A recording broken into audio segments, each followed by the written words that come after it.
기도하겠습니다. 참 좋으신 우리 사랑의 아버지 하나님, 감사합니다. 오늘도 저희들을 당신의 그 사랑의 품 안에서 품으시며 우리에게 필요한 모든 것들을 공급해 주실 때, 이제 우리가 필요한 것이 무엇인지를 알기에 우리 자녀들은 아버지에게 그것을 구하는, 하나님의 참된 것을 구하고 아버지의 생명을 구하는 복된 자들 되게 하셔서 감사합니다. 오늘도 저희들 구하는 이들에게, 두드리는 이들에게, 그리고 찾는 이들에게 약속하신 대로 다 허락하여 주시어서 주님의 놀라우신 은총의 이야기로 우리의 삶이 영광을 얻고 빛을 얻은 삶이 다들 되게 하여 주시옵소서. 예수님의 이름으로 기도드립니다. 아멘. 자, 하나님의 말씀 나눕니다. 누가복음 12장, 오늘은 57절 이하 59절, 12장의 마지막 절까지 보겠습니다. 누가복음 12장 57절 이하 59절입니다. 함께 읽겠습니다. 또 어찌하여 옳은 것을 스스로 판단하지 아니하느냐? 내가 너를 고발하는 자와 함께 법관하게 갈 때에 길에서 화해하기를 힘쓰라. 그가 너를 재판장에게 끌어가고 재판장이 너를 옥졸에게 넘겨주어 옥졸이 옥에 가둘까 염려하라. 내게 이르노니 한 푼이라도 남김이 없이 갚지 아니하고서는 결코 거기서 나오지 못하리라. 아멘.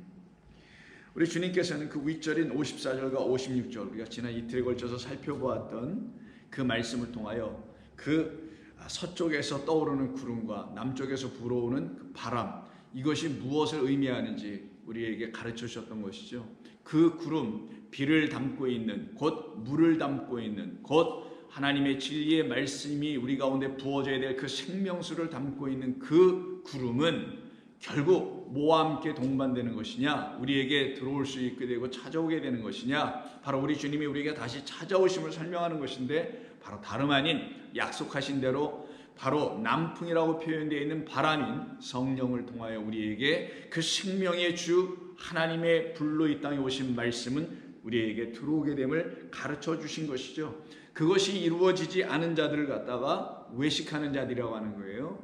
성경이 말하는 외식하는 자들은 세상에 표현하고 있는 외식한다라는 도덕적, 윤리적, 종교적 의미에서의 외식이 아니라 소위 거칠의 의미에서의 외식, 혹은 안과 밖에 다르지 않다, 표리부동하지 않다라는 의미의 외식이 아니라 하나님의 말씀의 본뜻을 온전히 알지 못하고 겉의 것으로 붙잡고 자기의 인생을 도마하며 그걸 들고 하나님을 섬기고 있는 그런 모습을 외식한다, 일관되지 못하다, 동일하지 못하다, 같지 못하다라는 거예요.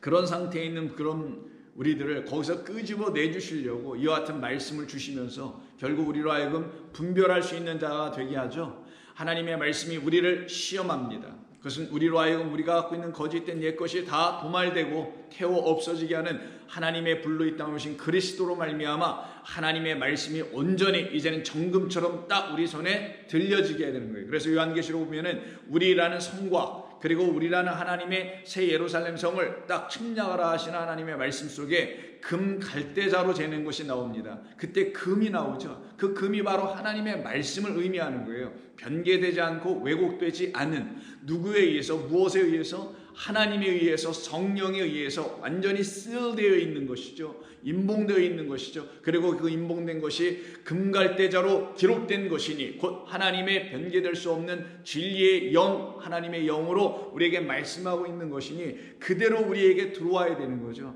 그렇게 들어와 있는 우리로 만들어 정금의 말씀이 되게 하여 주시려고 바로 우리에게 분별할 수 있는 능력, 그 시험을 통과하여 깨닫게 하여, 이 말인 거예요. 여러분의 어려운 환난의 시험 이런 걸 통과한다는 게 아니라 하나님의 말씀이 우리를 시험하는 거예요. 우리를 테스트하는 거예요. 우리를 온전케 해주시려고 이 말씀이 우리를 당신의 진리의 영광 안으로 들어가게 해주시려고, 영원한 아버지의 품 나라 안으로 들어가게 해주시려고 우리를 정결케 하는, 정금처럼 단련시키는 과정, 이걸 갖다가 페이라죠, 그리고 돕기마저 한다고 하는 겁니다. 그렇게 됐을 때 우리는 확증할 수 있는 생명의 진리의 믿음의 말씀을 갖게 되며 그때 우리는 비로소 분별할 수 있는 자들이 되게 되는 겁니다. 그런데 그와 같은 것이 이루어지지 않은 세대를 향하여 지금 계속해서 말씀하시는 것이라 예수님은 곧바로 57절 59절 오늘 본문에서 또 이렇게 말씀합니다. 이와 마찬가지라는 의미겠죠. 하나 더 말해주겠다라는 거죠. 한 번도 우리 주님께서 우리를 구원해내시고 우리를 당신의 자녀로 삼아내시기 위해서 하시는 일이 무엇인지를 이 또라는 말 안에 담아놓고 말씀하시는 것이니, 이 또를 통하여 즉 앞에 있는 54절부터 56절의 말씀과 그 하반으로 연결되고 있는 57절에서 59절의 말씀은 사실은 하나로 연결되어 있다는 걸 보여주는 겁니다.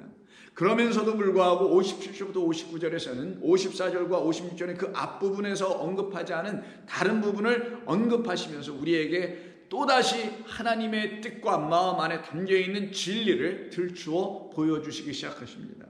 그렇다면 57절부터 59절 우리가 방금 읽었던 이 본문의 내용은 소위 말하는 사람들이 생각하여 사람의 생각으로 해석하여 내는 것처럼 여기 뭐라고 이해해야 될까요? 이걸 갖다가 누군가 당신을 고발하면 아마 금전적인 문제로 인해서 고발을 당하는 것 같은데, 그럼 그 금전적인 문제를 다 해결해야 되지 않겠어요? 그래서 우리 주님이 59절에서 내게로 내 한 푼이라도 남김없이 갚지 아니하고서는 결코 여긴 거기라는 건 옥인데 옥에서 나오지 못할 것이다. 왜? 너를 그 옥에 집어넣으려고 고발하는 자에게 화해가 되지 아니하면, 그와 함께 화해를 이루어내지 못하면, 즉 갚아내든 뭐 딜을 하든 어떤 형편이 되지 못하면 그런 일을 당하게 되는 것 아닌가. 결국 그리스도인들이 이 세상에서 그 같은 금전거래에 있어서 명확하지 못하고 세상의 빛과 소금이 되야 될 우리들이 세상 사람들에게 그런 누를 끼치거나 하나님의 영광, 그리스도의 영광을 가리는 일을 해서야 되겠는가라는 말로 이걸 혹시 이야기해야 될까요? 가르쳐야 될까요? 그런 말로 이런 걸 선포해야 될까요?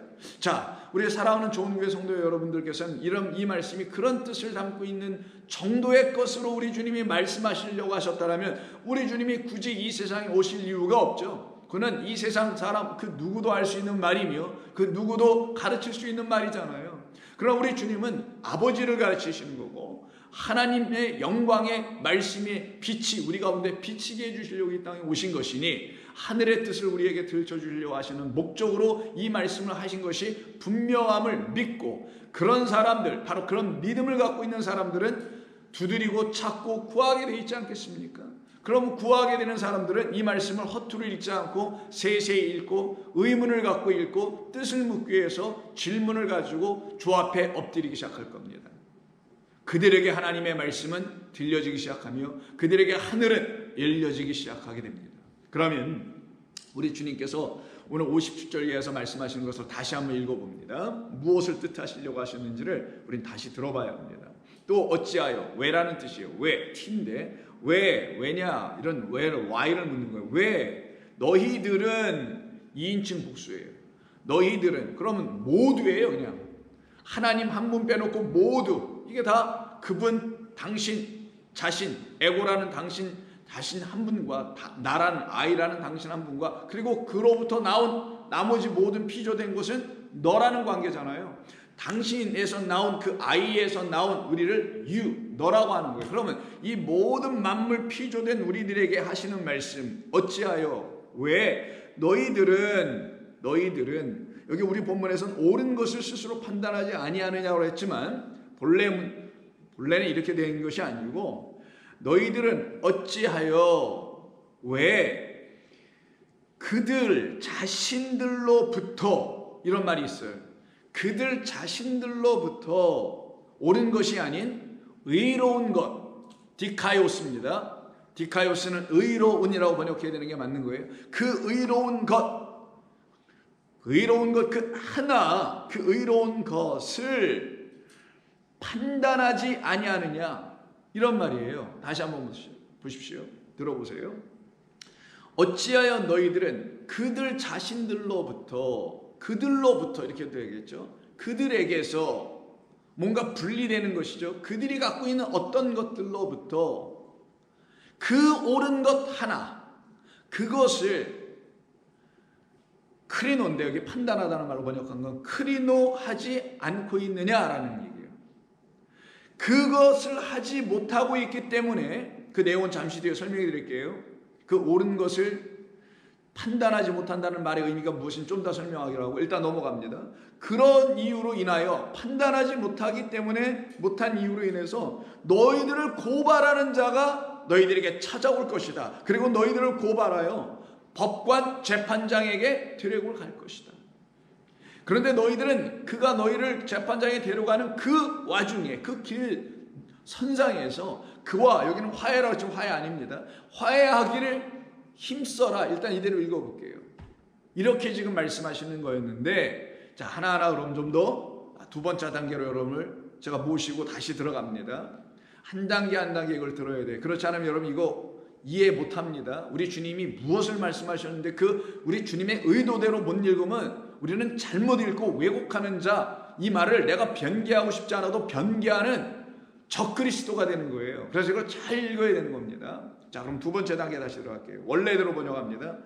너희들은 어찌하여 그들로부터, 그들 자신들로부터 그 하나를 크리노, 판단하지 아니하느냐. 이때 크리노가 judge, 판단하다, 이런 말로 사용할 수 있습니다.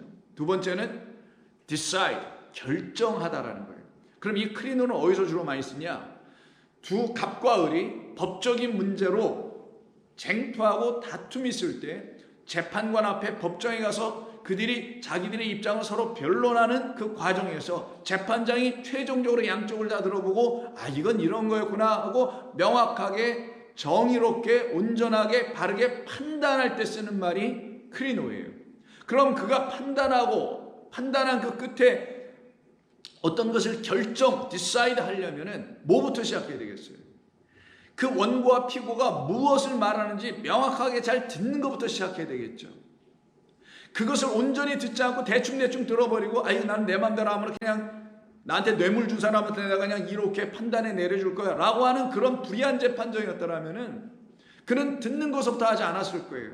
그런데 그가 만약 불의한 재판장이 아니라 그들의 그 고발한 그 송사 내용을 잘 검토하고 그리고 그것을 가지고 이게 이런 일이었구나, 이들이 지금 이런 걸 갖고 지금 문제가 되고 서로 다투고 있는 거구나, 그래서 나에게까지 찾아왔구나 라는 걸 알고 그들의 문제를 풀어주려고 하는 그런 긍휼과 자비를 갖고 있는 재판장이었더라면 그는 그렇게 하지 않을 거예요. 어떻게 하냐? 잘 들을 겁니다.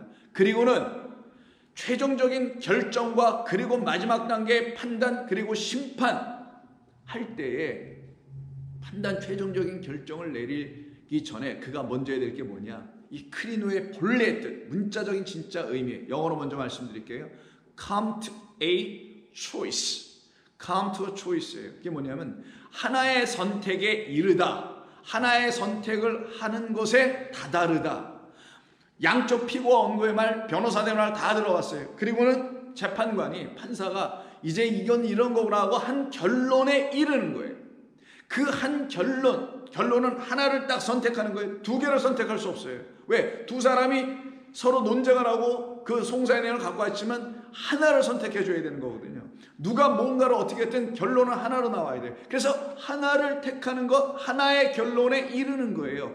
그래서 pick out, 하나를 딱 끄집어내다, 택하다, 골라내다, 이런 의미가 있는 게 본래 이 크리노라는 헬라어의 뜻입니다.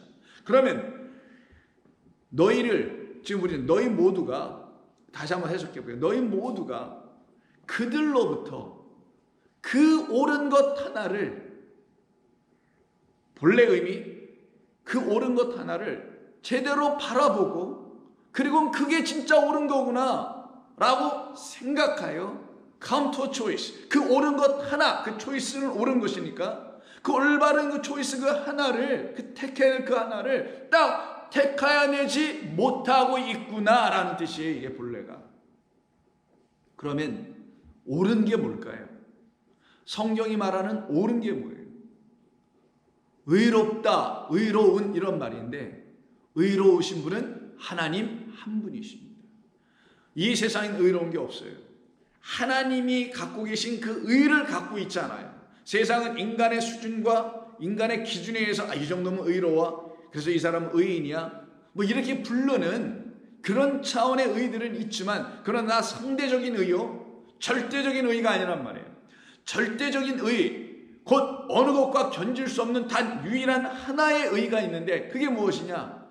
죄인인 우리를, 그 죄를 갖고 있는 우리를 하나님이라는 죄 없으신 의로만 존재하시는 그 하나님께서 우리의 죄를 도말해 버려주시겠다, 우리의 죄를 완전히 제거해 주시겠다라는 게 의예요. 성경이 말하는 그 의를 우리가 넘겨받는 것을 하나님의 은혜를 받는 거라고 하는 거며, 그때 우리는 그것을 믿음으로 받는 것이니 오직 의인은 믿음으로 말미암아 그 의를 넘겨받아 내가 갖고 있는 죄와 사망의 법 때문에 죽음 가운데 던져질 수 있는 나, 여기서 옥이라고 되어 있지만 옥 가운데 던져질 수 있는 나, 지옥에 던져질 수 있는 나를 거기서 끄집어내주시는 걸 의라고 하는 거예요. 그 옳은 것을 주시기 위해서, 당신이란 그 의를 주시기 위해서 우리 가운데 그리스도란 예수, 이 말씀을 주시는 당신을 보내주셨다라는 거예요. 그래서 그 당신 그리스도 예수로 말미암아 하나님께서 말씀을 통하여 무엇을 우리에게 가르쳐 주시려고 하는지 그 의로운 것을 딱 택하여 내야 하는데, 어디로부터? 그들로부터. 여기서 그들은 사람을 말하는 게 아니라 이 하나님의 말씀, 하나님의 징조, 표적, 기사, 행한 모든 것들, 그것을 통하여 그것으로부터 그 하나를 택해 끄집어 결정하여 낼 수 있는 것으로 택해내야 되는데, 볼 수 있어야 하는데, 분간할 수 있어야 되는데, 돕기마저 할 수 있어야 되는데 그러지 못하고 있구나. 그래서 위에도 돕기마저 못한다 라는 말이 나오고, 여기서는 크리노 못하고 있구나 라고 말씀하는 거예요. 그러면 어떻게 된다고요? 너희를 고발할 자가 온다라는 거예요.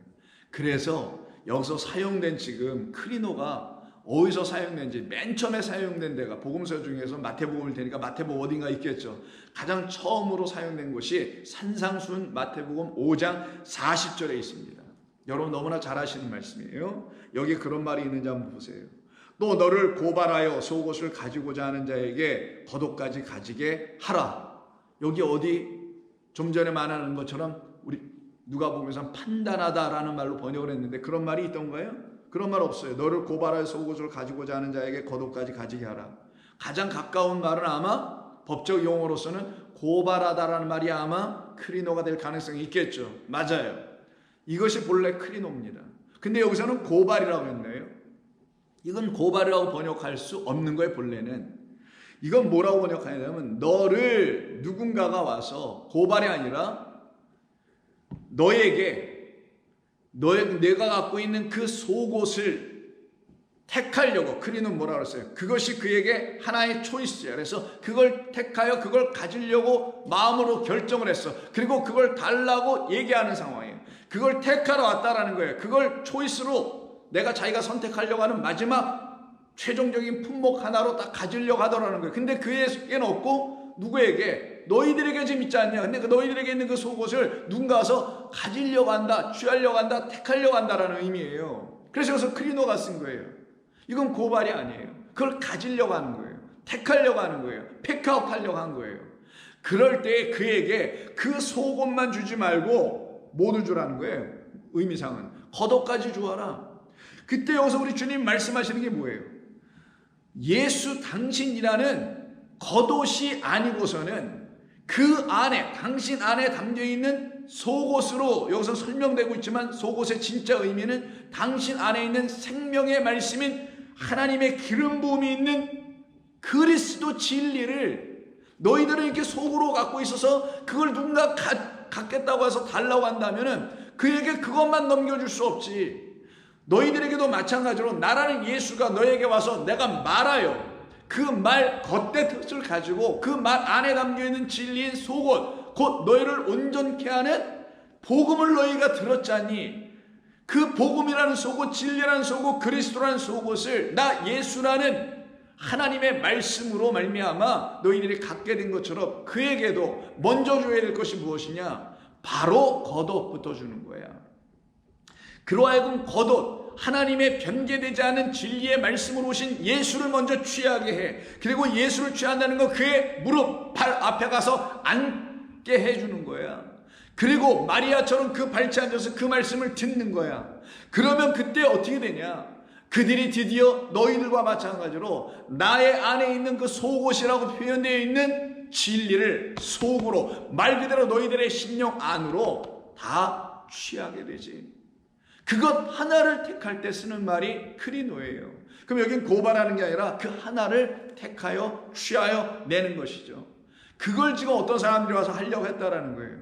그러니 오늘 본문으로 다시 돌아가셔서 57절에 보면은 그 옳은 것을 택하여 내지 결정하여 가지려고 그것이구나라고 온전히 잘 돕기 맞아서 판단하여 확증하여 분간하지 못하고 있는 사람들 향하여 너희들 그렇게 못하면 너희들은 반드시 고발당한다 라고 말씀하는 거예요. 그러면 57절 이하에서 8절부터 보시면 내가 그때 너를 고발하는 자와 함께 법관하게 가게 될 거야. 근데 그것이 너희들에게서 해결이 안 되면 결국은 어떻게 된다는 거예요? 오늘 본문 하반에 옥졸에게 넘겨져서 옥에 가둘게 될 것이야. 그런데 너희가 그 옥에서 이미 갇혀있는 상태들이긴 한데 거기서 나오는 방법이 유일하게 이거밖에 없어. 그게 59절. 내게 이르노니 한 푼이라도 남김없이 갚지 아니하면 나오지 못해. 그럼 갚아야 나온다는 거죠. 갚아줘야 나온다라는 거예요. 이렇게 말씀하신 거란 말이에요. 그때 여기서 생각해 보죠. 57절에서 여러분 옳은 것이라고 하는 디카이옷을 썼다고 했어요. 근데 그것을 지금 이 말씀을 듣고 있는 당신의 그 청중들, 우리를 얘기하는 거예요. 우리가 1차적으로 이걸 갖고 있었다 없었다. 그 옳은 것을 결정하여 저게 내가 가져야 될 거구나 라고 하지 못하고 옳지 않은 것만, 그 의롭지 않은 것만, 옳은 게 아니고 지워버리고 의롭다고 썼어요. 의롭지 않은 다른 것, 의로우신 하나님이 아닌 다른 것, 유사 하나님, 적그리스도, 바알 이런 등등 진리가 아닌 비진리, 이걸 지금 갖고 있다라는 거예요. 그걸 갖고 있는 우리를 향하여 고발하는 자가 오면 고발하는 자는 어떤 걸 갖고 있을까요? 여러분 이 생각이 들어오시죠? 나는 온전한 걸 갖고 있지 못해. 그럼 나를 고발하는 자는 어떤 거예요? 누구겠어요? 온전한 걸 갖고 있는 자겠죠. 만약에 내가 바꿔서 말씀드리면 내가 온전한 걸 갖고 있으면 상대는 근데 나를 고발해. 그럼 그는 온전한 걸 갖고 있지 않을 거 아니에요. 내가 온전한 걸 갖고 있는 것을 그가 알아. 왜? 자기도 나와 똑같이 온전한 걸 갖고 있으면 그가 나를 고발할 이유가 없잖아요. 다르니까 고발하는 거잖아요. 그래서 여기 고발한다고 썼지만 이건 고발한다라는 말이 아니라 엔티티코스예요. 안티죠. 반대의 것이라는 뜻이죠. 대적한다는 의미도 있고 반대의 것. 뭐에? 티코스의 반대의 것이라는 거예요. 그럼 티코스 뭐냐? 그 앞에 의롭다고 하는 디카이오스와 똑같은 단어예요. 이게 다 디케라는 말에서 나오는 거예요.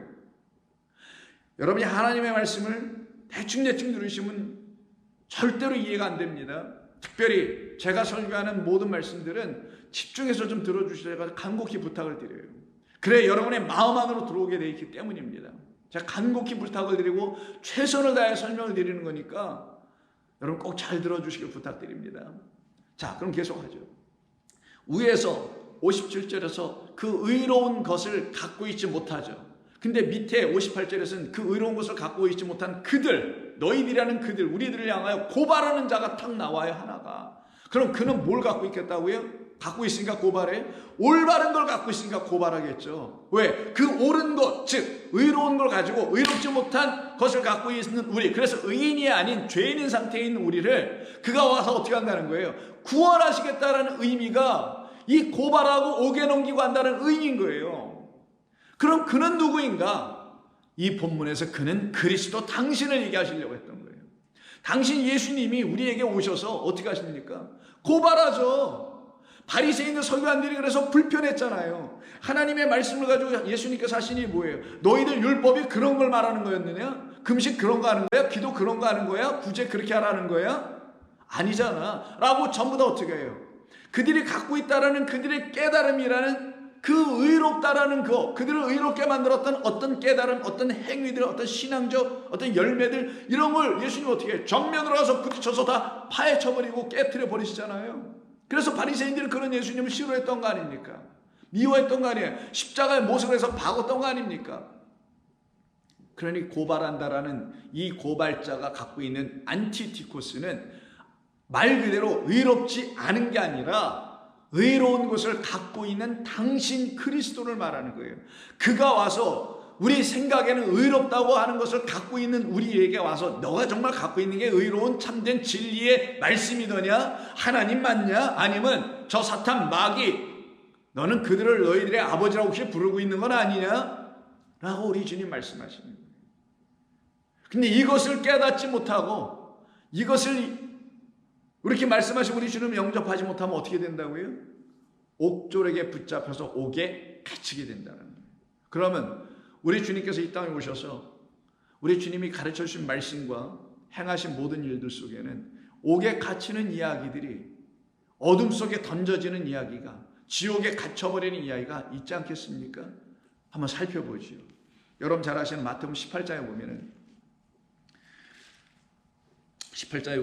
예수님의 제자 중 하나가 예수님께 나와서 묻습니다. 베드로죠. 유대교에서는 우리는 지금까지 이렇게 유대교 안에서 배웠는데 사람이 똑같은 문제를 가지고 계속 문제를 일으키고 그래서 죄를 범하면 그를 몇 번이나 좀 용서해 줘야 됩니까? 라고 하는 질문을 해요. 7번 하면 됩니까? 예수께서 그런 그에게 마태복음 18장 22절에서 말씀하시기를 하나의 비유로 말씀해 주십니다. 7번이 아니라 70번씩 7번을 해야지 라고 가르쳐 주세요. 오늘은 그런 뜻까지는 얘기하지 않겠습니다. 전에도 한 것이니. 그러면서 하나의 비유를 얘기해 주십니다. 그럼 천국이라는 건 뭐예요? 용서받은 자들이 있는 곳이라는 거죠. 용서받은 자들의 마음 안에 뭐가 있어요? 천국이 있다는 거잖아요. 천국은 평안이죠. 쉼이죠. 평강이 흐르는 거죠. 그런 용서받은 자들에게 있는 그 천국은 그 종들과 결산하려 하던 어떤 임금과 같으니 결산할 때 10,000달란트 빚진 자 하나를 데려오매 아직도 빚을 못 갚아. 근데 이 빚이 너무 많아. 이거 갚을 수 있는 액수가 아니에요. 이게 도대체 10,000달란트 빚을 졌어요. 갚을 것이 없는지라 주인이 명하여 그의 몸과 아내와 자식들 모든 소유를 다 팔아 갚게 하라 하니 그 종이 엎드려 절하며 이르기를 내게 참아주소서 다 갚으리이다 하거늘 그 종의 주인이 불쌍히 여겨 놓아 보내며 왜? 그가 못 갚을 거라는 걸 아니까요. 여기서는 돈을 놓고 비유로 한 겁니다만은 돈이 아니잖아. 이게 지금 1만 마디 방언, 1만이라는 수많은 말들을 우리가 하나님으로부터 받았는데 이 말이 무슨 뜻을 의미하는지를 하나님 앞에 갚아내지를 못해. 주신 분에게 이게 이런 뜻이었구나 이렇게 다시 돌려드리는 걸 갚는다고 하는 거예요. 그러지를 못하는 자, 그럼 누가 갚아주셔야 되겠어요? 당신이 갚아주시는 것밖에 없어요. 그 말은 당신이 풀어줘야 되는 건데 당신에게 와서 풀어달라고 갚아달라고 나는 도저히 할 수 없으니 내가 10,000달러를 어떻게 해결할 수 있어요? 내가 이 하나님의 말씀을 어떻게 이해할 수 있어요? 이게 내게 생명과 복음이 되도록 내가 어떻게 이걸 읽을 수 있어요? 전 못합니다 라고 말하지 않는 자. 그래서 그 입에 뭐라고 나와요? 제가 갚겠다고 하네요. 내가 풀어보겠다고 하네요. 내가 인을 떼겠다고 하네요. 내가 스스로 나를 번제로 드리겠다고 하네요. 내가 스스로 나의 인간의 삶의 생각, 인간 사람 생각을 태워버려 보겠다고 하네요. 죽었다 깨라도 안 될 일을 스스로 한다고 하고 있네요. 그런 그들이 바로 그가 우리 모두를 대표하는 그 한 사람을 놓고 얘기한 것뿐이에요. 우리가 다 그랬으니까, 그러고 있었으니까. 그런 그에게, 그런 우리들에게 하나님은 불쌍히 여겨주심으로 어떻게 하세요? 내가 갚아줄게 라고 하신 거예요. 그 내가 갚아줄게라는, 내가 이미 갚아줬어. 어떻게? 내 아들 그리스도라는 진짜 말씀을 내가 너희들에게 보내서 그로 말미암아 그의 입에서 나오는 말을 너희가 들을 때 너희들 안에 가득한 그 10,000달란트 10,000마디 방언, 알아듣지 못하여 여전히 방언되어 있는 나의 이 말들이, 진리라는 말들이 너희들 안에서 5 깨달은 말로 다 들려지게 해 놓았기 때문에 너희는 나의 은혜로 이미 자비로 불쌍히 여김으로 갚아줬어, 풀려줬어, 들려줬어 라고 하시는 말씀을 27절에서 하신 게 다시 한번 들어보세요. 그 종의 주인이 불쌍히 여겨가 이 말이에요. 인간적으로 불쌍히 여겼다는 게 아니라 그의 영혼을, 하나님 우리의 영혼을 불쌍히 여기심을 말씀해 주는 겁니다. 그 빚을 10,000달란트를 탕감해 주었더니 그럼 어떻게 되겠어요? 기뻐해야 되죠. 근데 이 사람은 기뻐할 수가 없어요. 왜? 이미 자기가 스스로 갚겠다고 얘기한 사람이었으니 근본 자체가 이미 잘못되어 있잖아요. 그러니 어떻게 합니까? 그 은혜가 뭔지 몰라. 자비가 뭔지 몰라. 그래서 값싼 은혜로 취하고 만해. 하나님의 말씀을 값싸게 풀어버리고 만해.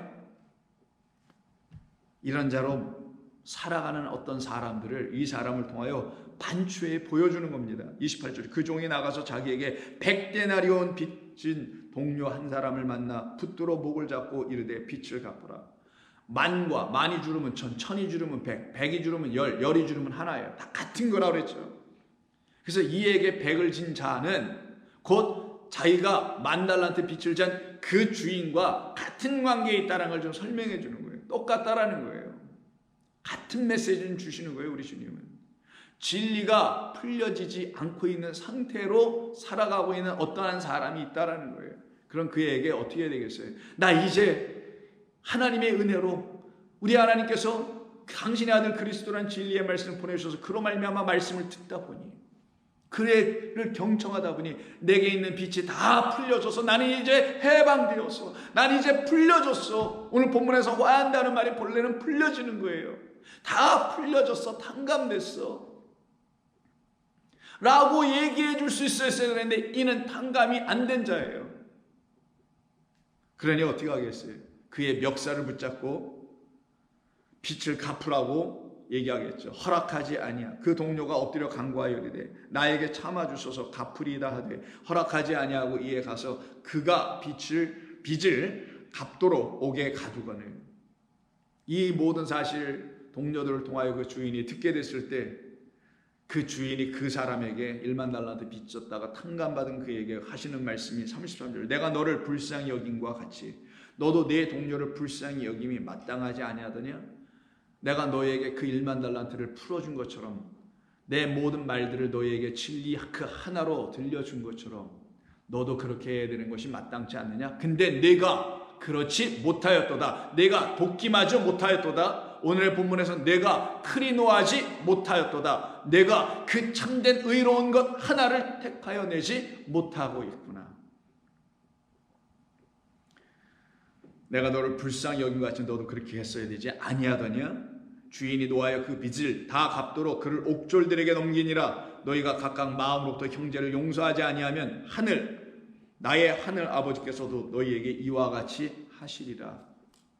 하늘 아버지께서 너희에게 있는 수많은 말들을 성령의 말씀으로 다시 알아들을 수 있도록 다 풀어주셨던 것처럼 너희도 그렇게 해야 하지 아니하더냐? 근데 그렇게 하지 않네요. 그렇게 하지 않기 때문에 못하고 있었기 때문에 이들이 결국 어떻게 됩니까? 어둠 속에 던져지는 거예요. 그 어둠이라는 자기들의 무지, 빛이 없는 눈으로 바라보아서 여전히 하얀 건 종이요 까만 건 글씨여서 글씨는 읽어낼 수 있는 그런 자들로만 살아가는 것.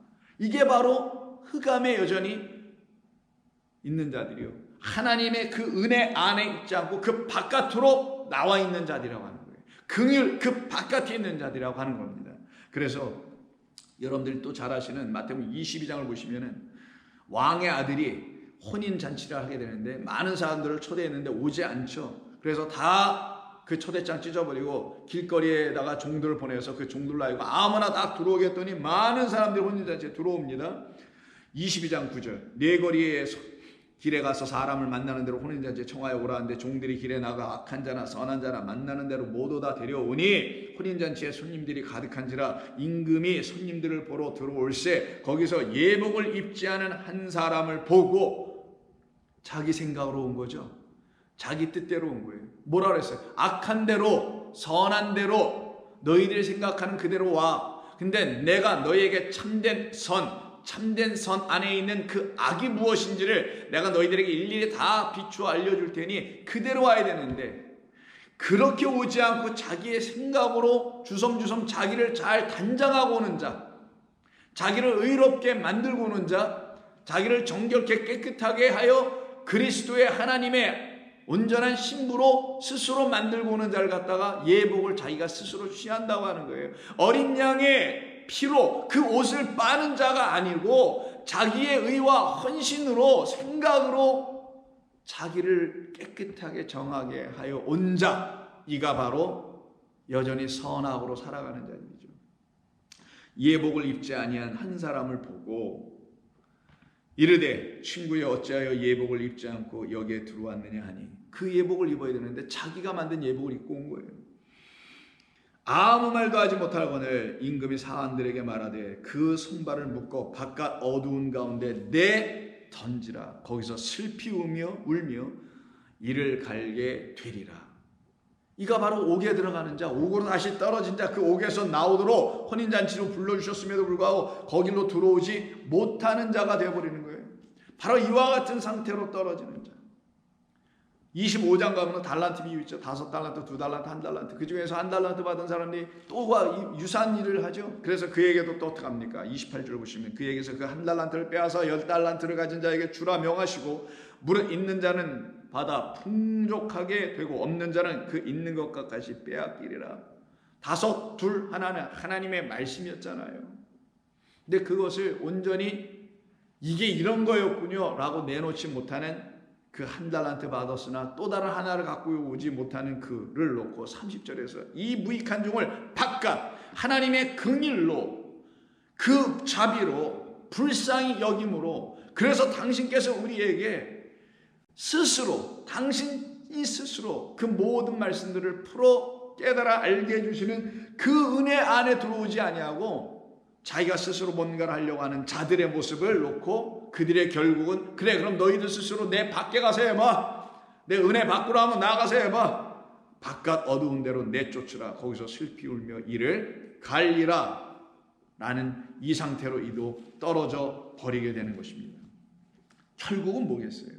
다 이와 같이 떨어지는 거죠. 그래서 마지막 25장 31절 이하에 있는 양과 염소를 오른쪽과 왼쪽으로 나누는 그 끝에서도 의인들은 그 하나님의 의, 그 하나를 온전히 딱 보고 그게 나의 초이스구나. 그게 내가 택해야 될 거구나. 내게 있는 의는 없구나. 사람들이 말하는 그런 의가 아니구나. 오직 의는 그 하나요. 그 하나의 의로 이 땅에 오신 그리스도 예수를 택할 때에야만이 영생에 들어가는 거고 오른쪽에 있는 거고 그렇지 않은 자들은 영원한 형벌에 들어간다라고 해서 25장 끝이 이 말씀으로 결론을 내리는 거예요. 그래서 마지막 이 46절 보시면 그들은 영벌에 의인들은 영생에 들어가리라. 그때 영벌이 영원한 불이에요. 41절에 말씀하고 있는 것처럼 그 영원한 불이 바로 다른 말로 한다면 게헤나 혹은 지옥이라고도 말하는 옥에 갇혀버리는 거죠. 여전히 이 땅이라는 곳에 묶여버리고 갇혀있는 상태, 땅에서 하늘로 승천이 안 된 상태, 하늘이 열려지지 않아서 갈 곳이 어디로 가야 될지는 몰라. 이 땅 속만 열려서 하늘이 열려야 되는데 땅이 쪼개져서 땅 속으로 파묻히는 것, 이게 장사 지내는 거잖아요. 그 무덤이 깨어져 하늘이 열려져서 하늘로 가야 되는데 그러지 못한 상태로 갇혀버리는 자, 그래서 지옥에 들어가는 자들이 되는 겁니다.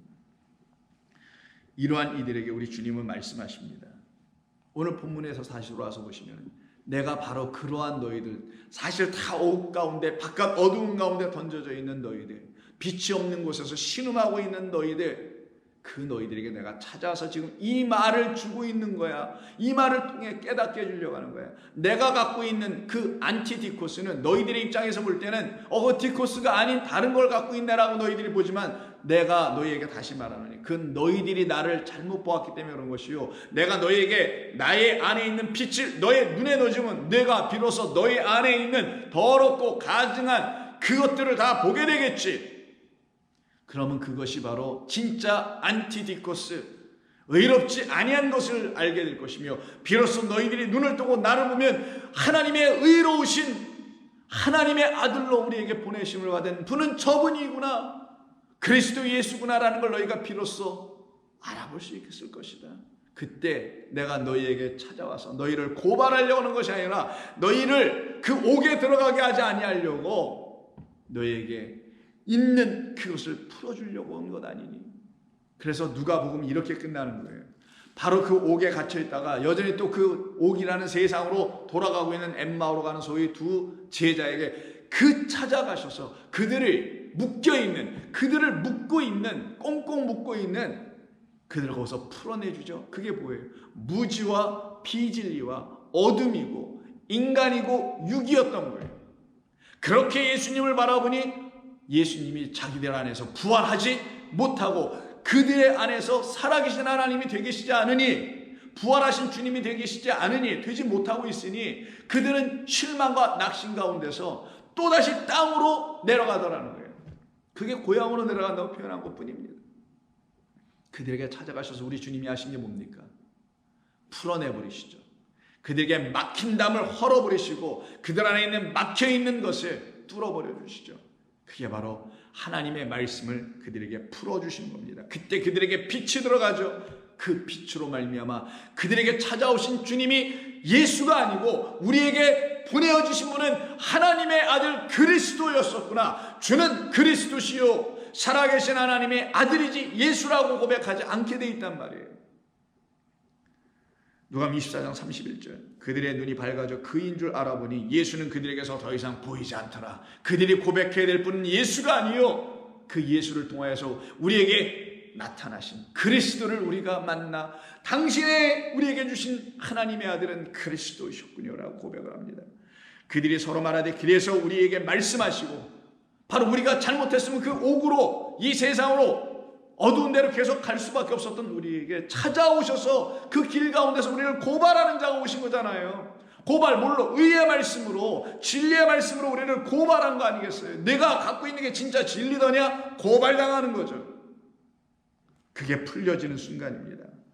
그들이 서로 말하되 그래서 우리에게 말씀하시고 우리에게 성경을 풀어주실 때 우리 속에서 마음이 뜨겁지 아니하던가. 44절 내가 너희와 함께 있을 때 너희에게 말한 바 곧 모세의 율법과 선지자의 글과 시편에 나를 가리켜 기록된 모든 것이 다 이루어져야 하리라 한 말이 이것이니라고. 이에 그들의 마음을 열어 나머지 11제자 모든 제자들에게 마음을 열어 성경을 깨닫게 하시더라.